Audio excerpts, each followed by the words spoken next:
బాబు KT fans, ఆ editor గారి address ఏమైనా మీకు తెలిస్తే కింద కామెంట్ చేసి చెప్పండి అమ్మా. నిన్న స్టార్ మా పరివారం అవార్డు పార్ట్ 2 ఎపిసోడ్ ప్రోమో చూసిన తర్వాత ఎంతమందికి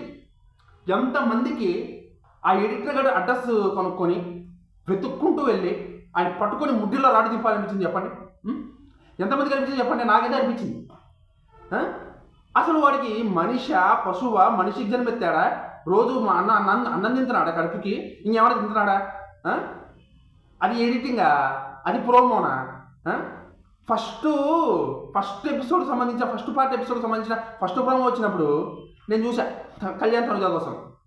ఏదో చిన్న వాళ్ళు ఇస్తే వేస్తారు సిగ్నేచర్ స్టెప్, అదొక్కటి వేసి వదిలేసాడు. కింద కళ్యాణ్ తనుజ కామెంట్లు అయితే మాత్రం. తర్వాత సెకండ్ ప్రోమో వదిలాడు. అసలు దాంతో జాడలేదు. సరే ఎపిసోడ్లో చూపిస్తానంటే ఎపిసోడ్లో చూపించాల, లాస్ట్లో ఓ ప్రోమో వదిలాడు.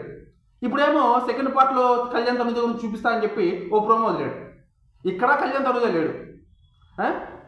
ఏమనుకుంటున్నాడు వాడు? నాకు అర్థం కాలే. ఫ్యాన్స్ ఎమోషన్తో ఆడుకుంటున్నాడా?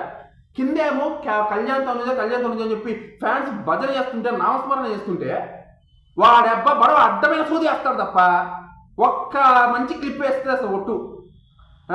ఒక్క మంచి క్లిప్ వేస్తే ఒట్టు. ఒక కొత్త క్లిప్ వేస్తే చచ్చిపోతాడా? కొంపలు మునిగిపోతాయా వాడికి? ఇంత పేషెన్స్, ఇంత ఆడుకోవాలన్నా మనుషులతో? నాకు అర్థం కాదు. ఇంత ఆడుకుంటాడు మనుషులతో. నాకేంటంటే నాకు అసలే ఓపిక తక్కువ, పేషెన్స్ తక్కువ. నాకు అందరూ ఇలాంటి దరిద్రంలో తగలుతుంది తలరాతికి. చిరాకు మింగింది, నాకైతే చిరాకు మింగింది. మీరు ఎంతమందికి చిరాకు వచ్చింది చెప్పండి అయ్యా. నాకైతే ఇరిటేషన్ తెప్పించాడు ఏదో వాడు దొరకాలి కానీ ఎత్తుక్కుంటూ వెళ్ళి మరి అంతానండి వాడిని. చాలా చిరాకు వచ్చింది నాకైతే. మీరు ఎవరుకుంటారో కామెంట్ చేసి చెప్పండి.